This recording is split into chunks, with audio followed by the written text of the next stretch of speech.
ഇന്ന് നമ്മൾ ഒരു വാഴയ്ക്ക തൊലിയുടെ തോരനാണ് ഉണ്ടാക്കുന്നത്. അപ്പോൾ ഇത് ആദ്യം നമ്മൾ ചെയ്യേണ്ടത് പച്ച വാഴയ്ക്ക നല്ലവണ്ണം കഴുകിയതിന് ശേഷം അത് ഇങ്ങനെ പൊളിച്ചെടുക്കണം. പിച്ചാത്തി കൊണ്ട് ഇങ്ങനെ ഒന്ന് പോന്തിയിട്ട് അകത്തൊരല്പം ഗ്യാപ്പ് കൊടുത്താൽ മതി. ഇത് ഇങ്ങനെ പൊളിഞ്ഞ് വരും. ഇതാണ് കേട്ടോ. നമ്മൾ പിന്നെ കൈ കൊണ്ട് ഇങ്ങനെ ഒന്ന് ചെയ്താൽ ഇത് പെട്ടെന്ന് ഇതങ്ങ് പൊളിയും. വളരെ ബുദ്ധിമുട്ടൊന്നുമില്ല, വളരെ ഈസിയാണ്. രണ്ട് സൈഡും ഒന്ന് ഇളക്കി കൊടുത്തു കഴിഞ്ഞാൽ ഇതിൻ്റെ അകത്തെ വാഴയ്ക്ക് അതാണ് ഈസി ആയിട്ട് നമുക്ക് എടുക്കാം. തൊലിക്കും കേട് വരത്തില്ല. തൊലി നല്ല പെർഫെക്റ്റ് ആയിട്ട് നമുക്ക് എടുക്കാൻ നോക്കും. വാഴയ്ക്കായും എടുക്കാൻ നോക്കുന്നുണ്ടോ? തൊലി കണ്ടോ? തൊലി ഇങ്ങനെ നമുക്ക് എടുക്കാം. അപ്പം ആ തൊലി നമുക്ക് ഉപയോഗിക്കാൻ നോക്കും. അതുകൊണ്ടാണ് വാഴയ്ക്ക തൊലിയുടെ തോരൻ വളരെ ഹെൽത്തിയാണ്. അത് നമ്മൾ ഉണ്ടാക്കി കഴിച്ചാൽ. അപ്പം ഇത് നമുക്ക് ഓരോന്നോരോന്നായിട്ട് ഇതിങ്ങനെ അങ്ങോട്ട് ആദ്യം പൊളിച്ചെടുക്കാം.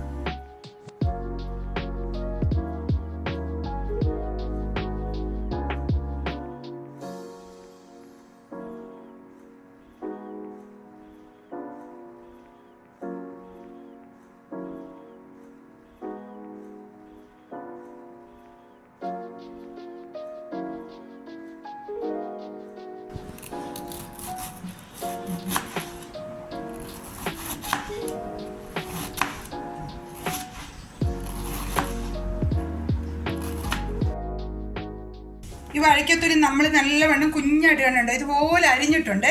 ഇനി ഇപ്പോൾ അടുത്ത സ്റ്റെപ്പ് എന്ന് പറഞ്ഞാൽ നമ്മൾ കുറച്ച് വെള്ളം എടുക്കുക. വെള്ളം എടുത്തിട്ട് ഇതിൻ്റെ കറ കളയണം. അതിനകത്തോട്ട് കുറച്ച് ഉപ്പ് നമ്മളൊന്ന് ഇടണം. ആ കറ നമ്മളെടുത്ത് കളയണം, അല്ലെങ്കിൽ അതിന് രുചി വരത്തില്ലേ. ആ കറയുടെ ഒരു ചുവ വരും. അപ്പം ആവശ്യത്തിനുള്ള ഉപ്പിട്ടിട്ട് ഒരു സ്പൂണോ വെള്ളം എടുത്തിട്ട് അതൊന്ന് ഇളക്കണം. ഉപ്പ് ഇതിട്ടൊന്ന് ചെറുതായിട്ടൊന്ന് ഇളക്കുക. ഉപ്പൊന്ന് വെള്ളത്തിലോട്ടൊന്ന് അരിയാനെ കൊണ്ട് അതിന് ശേഷം നമുക്ക് ഇതിട്ട് കൊടുക്കാം.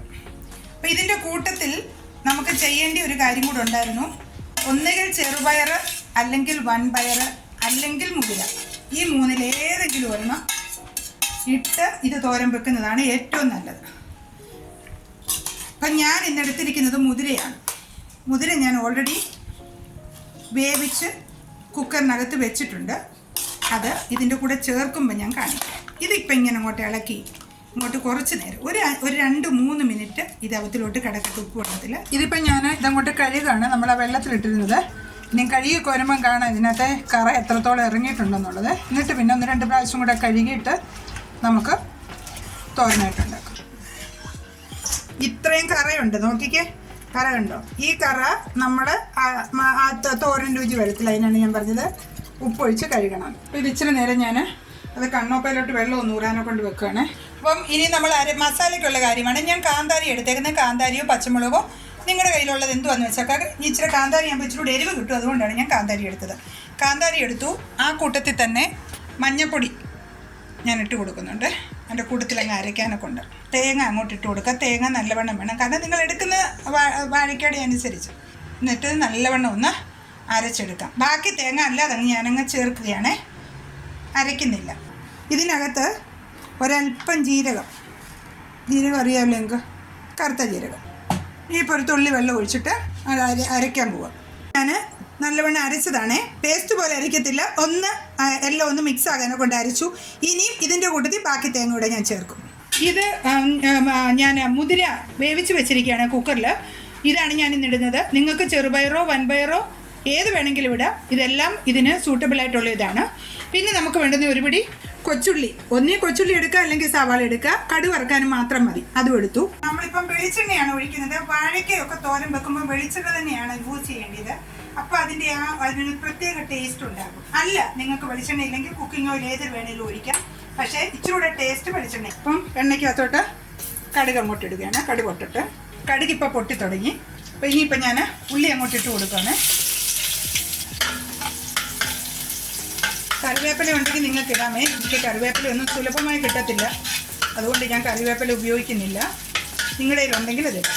ഇപ്പം നമ്മുടെ ഉള്ളി മൂത്തിട്ടുണ്ട്. തീ ഒന്ന് കുറച്ച് കൊടുക്കുക. എന്നിട്ട് ഇനി ഇതിനകത്തേക്ക് ഒരല്പം മഞ്ഞൾ ഞാൻ ഇട്ട് കൊടുക്കുക. തേങ്ങ അരച്ചപ്പോൾ ഞാൻ മഞ്ഞൾ ഇട്ടിട്ടുണ്ട്, എന്നാലും ഒരല്പം കൂടി ഞാൻ മഞ്ഞൾ ഇട്ട് കൊടുക്കുകയാണ്. ഈ അരച്ച് വെച്ചിരിക്കുന്ന തേങ്ങ എല്ലാം കൂടെ അങ്ങോട്ട് ഇട്ട് കൊടുക്കാൻ പോകണേ. അതൊന്നും മൂത്തിട്ട് മാത്രമേ ബാക്കിയുള്ളത് ഞാൻ ചേർക്കത്തുള്ളൂ. തോരൻ എപ്പോഴും ഇങ്ങനെ ഉണ്ടാക്കാമെങ്കിൽ അതിനൊരു പ്രത്യേക ടേസ്റ്റാണ്. ഉപ്പ് ഞാൻ ഇപ്പോൾ ഇടുന്നില്ല, കാരണം മുതിര വേവിച്ചപ്പോൾ നല്ലവണ്ണം ഇട്ടിട്ടുണ്ട്. ആവശ്യമുണ്ടെങ്കിൽ മാത്രമേ ഞാൻ ഉപ്പിടുന്നുള്ളൂ. അപ്പം ഇത് ഇച്ചിരി തീ ഒന്ന് കൂട്ടി കൊടുക്കുക. എന്നിട്ട് ബാക്കിയുള്ള തേങ്ങയുടെ, ഞാൻ അരയ്ക്കാത്ത തേങ്ങയാണ് ചേർക്കുന്നത്. നല്ലവണ്ണം ഒന്ന് തേങ്ങ ഒന്ന് ക്രഷായാൽ മതിയല്ലോ, അതുകൊണ്ടാണ് ഞാൻ കുറച്ച് തീ ചെയ്തത്. ഇനിയിപ്പോൾ ചെറുതായിട്ടൊന്ന് തീ ഒന്ന് കൂട്ടി കൊടുത്തിട്ട് നമുക്കിതൊന്ന് മൂപ്പിച്ചെടുക്കാം. നിങ്ങൾക്ക് ഉപ്പ് ഈ സമയത്ത് തന്നെ ചേർത്ത് കൊടുക്കാം കേട്ടോ. ഇപ്പം തന്നെ ചേർത്ത് കൊടുക്കുന്നതാണ് നല്ലത്. മസാലയിൽ ഉപ്പ് പിടിക്കും. ഇത് ഏകദേശമൊക്കെ ആയി വരുന്നേ. അപ്പം ഇതാ വാഴയ്ക്കയുടെ തൊലി കഴുകി വെച്ചത് ഞാൻ അങ്ങോട്ട് ചേർക്കുവാണ്. മുതിര വേവിച്ച് വെച്ചിരിക്കുവായതുകൊണ്ട് അതിപ്പോൾ ചേർക്കുന്നില്ല, അത് ലാസ്റ്റിലേ ചേർക്കത്തുള്ളൂ. ഇനിയിപ്പോൾ ഇത് നല്ലവണ്ണം നമ്മളൊന്ന് ഇളക്കാൻ പോവാം. കണ്ടോ, തേങ്ങായും ഈ മസാല എല്ലാം കൂടെ നല്ലവണ്ണം ഒന്ന് ഇളക്കി ഇനി ആവശ്യത്തിന് വെള്ളം ചേർത്ത് ഇതിനെ അങ്ങോട്ട് വേവിക്കാൻ വെക്കാൻ പോവാം. അപ്പം ഞാൻ ആ മസാല മിക്സി അരച്ചതിനകത്ത് വെള്ളം ഇതുണ്ടായിരുന്നു, അതിനകത്ത് അത് ചേർത്തു. അപ്പോൾ ഈ മുതിര വേവിച്ച വെള്ളം കുറച്ചുണ്ട്, അതാണ് ഞാനിപ്പോൾ ചേർക്കുന്നത്. നിങ്ങൾക്ക് സാധാരണ വെള്ളം വേണമെങ്കിലും ചേർക്കാം. അപ്പം അതിൻ്റെ ഗുണം പോകാതിരിക്കാനെ കൊണ്ടാണ് ഞാൻ അത് തന്നെ ചേർക്കുന്നത്. ഇനി ഇത് നല്ലവണ്ണം അടച്ച് അങ്ങോട്ട് വെക്കുക. നല്ല അടപ്പ് വെച്ച് അടച്ച് വെക്കുക. അതവിടെ ഇരുന്ന് വേവട്ട്. വെന്തതിന് ശേഷം 3/4 വേവാകുമ്പം മാത്രം നമ്മൾ വേവിച്ച് വെച്ചിരിക്കുന്ന പയറാണെങ്കിലും മുതിരയാണെങ്കിലും എന്ത് വേണമെങ്കിലും ചേർത്ത് നമുക്ക് ഇത് ചെയ്യാം. വെന്ത് വരുമ്പോൾ നമുക്ക് ഉപ്പൊക്കെ നോക്കാം. ഇപ്പോൾ ഉപ്പ് നോക്കേണ്ട കാര്യമില്ല. ഇതിപ്പോൾ ഞാൻ ഇനിയിപ്പോൾ അങ്ങോട്ട് ഇങ്ങനെ കൂട്ടി വെച്ച് വേണം അടയ്ക്കാനേ. അപ്പോൾ ആവി കൊണ്ട് ഇതങ്ങ് വേവും. ഒതുക്കി ഇങ്ങനെ വെക്കണം. ഇനിയിപ്പോൾ ഞാൻ ഇതിങ്ങോട്ട് തുറക്കാൻ പോവാണേ. ഓപ്പണാക്കി നോക്കട്ടെ. ഇതിപ്പോൾ തിളച്ചിട്ടുണ്ട്. അപ്പം ഇതൊന്നുകൂടെ ഒന്ന് ഇളക്കണം. ഇളക്കിയിട്ട് ബാക്കി കാര്യം നമുക്ക് ചെയ്യാം. ഇനിയിപ്പോൾ ഞാൻ ഈ മുതിര അങ്ങോട്ട് ഇട്ട് കൊടുക്കാൻ പോവാണേ. മുതിര വേവിക്കുമ്പോൾ പ്രത്യേകം ശ്രദ്ധിക്കുക, മുതിര കുതിർത്തിട്ട് വേണം വേവിക്കാൻ. അപ്പോൾ ഈ സമയത്ത് വേണമെങ്കിൽ നിങ്ങൾക്ക് ഉപ്പ് നോക്കാമേ. ഉപ്പ് കുറവാണെങ്കിൽ ഉപ്പ് ചേർത്ത് കൊടുക്കുക. അല്ല പരുവത്തിനാണെങ്കിൽ പിന്നെ ചേർക്കേണ്ട കാര്യമില്ലല്ലോ. അപ്പോൾ ഇത് നടുക്കോട്ട് തന്നെ വെച്ച് ഞാനിത് 4 സൈഡും അങ്ങോട്ട് കൂട്ടി വെക്കാൻ പോകണേ. ഇനിയിപ്പോൾ അതങ്ങോട്ട് ഒതുക്കിയും വെക്കാൻ പോകും. അപ്പോൾ ഇനിയിപ്പം നമ്മൾ ഇതൊന്ന് തുറന്ന് നോക്കിയിട്ട് വെന്ത് കാണും. വെന്തെങ്കിൽ നമുക്ക് വെള്ളം തോർത്തിയെടുക്കാം. ഇത് വെന്തിട്ടുണ്ട്. ഇതിപ്പം ഞാൻ ഒന്ന് നിരത്തിയിട്ടിട്ട് ഒന്ന് തോർത്തിയെടുക്കുകയാണേ. വെള്ളത്തിൻ്റെ മയമൊക്കെ ഉണ്ടെങ്കിൽ ഒന്ന് പോകാനൊക്കെ ഉണ്ട്. അല്ലെങ്കിൽ തോരൻ വെള്ളം പിടിച്ചതുപോലെ ഇരിക്കും. അപ്പോൾ ഈ സമയത്ത് ഉപ്പൊക്കെ വേണമെങ്കിൽ ഒന്നുകൂടെ നോക്കുക. അതല്ലെങ്കിൽ ഉപ്പൊക്കെ പരുവമാണെങ്കിൽ പിന്നെ പറ്റിച്ചിങ്ങെടുത്ത് ഇതെടുത്ത് ചെയ്താൽ മതി. വാഴയ്ക്കത്തൊലി തോരൻ റെഡി ആയിട്ടുണ്ട്. അപ്പോൾ എല്ലാവരും നിങ്ങളിത് ട്രൈ ചെയ്യണം. ട്രൈ ചെയ്തതിന് ശേഷം നിങ്ങളുടെ ഒപ്പീനിയൻ ഒന്ന് അറിയിക്കണം. കാരണം നമ്മൾ വാഴയ്ക്കൊക്കെ വറക്കുന്നവരൊക്കെ ഈ തൊലി വെറുതെ നമ്മൾ കളയുകയാണ്, പ്രയോജനം ഇല്ലാന്ന് ചിന്തിച്ചിട്ട്. പക്ഷേ നമ്മളൊരു വാഴയ്ക്ക വാങ്ങിച്ചാൽ അതിൻ്റെ തൊലി ഉൾപ്പെടെ സകലതിനും അതിൻ്റെതായ വാല്യൂ ഉണ്ട്. അപ്പോൾ അതൊന്നും ഉണ്ടാക്കി നോക്കിയ പണ്ടത്തെ അമ്മച്ചിമാർ, പണ്ട് പ്രായമുള്ളവരോടൊക്കെ ചോദിച്ചാൽ അവർ പറയും ഇങ്ങനെയൊക്കെയുള്ള സാധനങ്ങളൊന്നും അവർ കളയാറില്ല. അവരൊക്കെ ഇതൊക്കെ വെച്ചിട്ട് തോരൻ വെക്കുകയും അതൊക്കെ അന്നത്തെ ആൾക്കാരുടെ വളരെ ആരോഗ്യത്തിൻ്റെ രഹസ്യം എന്ന് പറഞ്ഞ് ഇതൊക്കെയാണ്. അപ്പോൾ നിങ്ങളെല്ലാവരും ഇതൊന്ന് ട്രൈ ചെയ്യുക. എന്നിട്ട് അഭിപ്രായങ്ങൾ കമൻ്റായിട്ട് അറിയിക്കുക.